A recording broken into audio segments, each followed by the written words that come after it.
And we can go now to Bucharest to France 24's Maria Gert-Niculescu.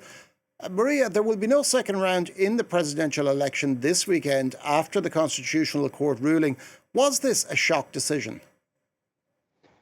Yes, this decision by the Constitutional Court is surprising many people here in Romania. The Constitutional Court had convened an emergency meeting earlier today, 2 days after the president declassified documents of the intelligence services indicating irregularities in the campaign of far-right candidate Călin Georgescu. The Constitutional Court published an official statement on its website this afternoon without specifying yet why exactly this decision was taken. In any case, the election is completely cancelled. This includes the first round that took place on November 24th.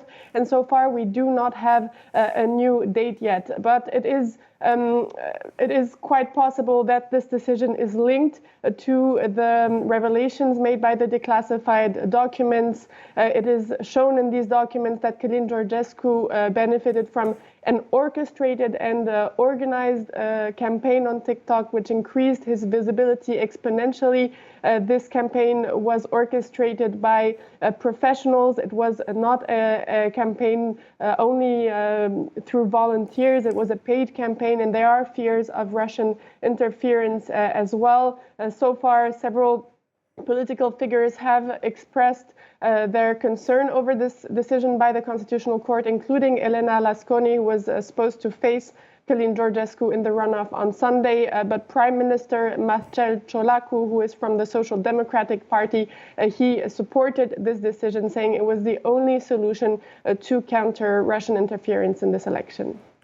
And prosecutors said on Thursday that they'd opened a criminal investigation against Călin Georgescu on suspicion of money laundering. Is there a chance he might not be able to run in the second round? And if so, might this be fuel to his supporters' belief that the system is stacked against him?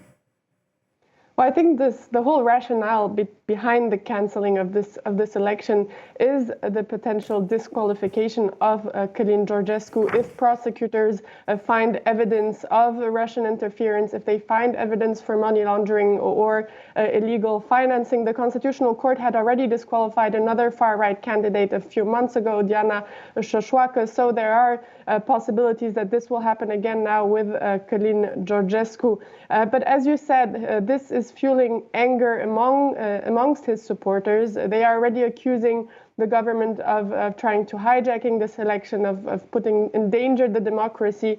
Millions of Romanians had voted already in the first round, and the Constitutional Court had already validated this decision. So people do not understand why the constitutional judges changed their mind now, and analysts are also saying that the result of this decision could be even more support for the far right and even more support for anti-system and anti-Western ideas. Thank you very much for that, Maria Gert-Niculescu in Bucharest.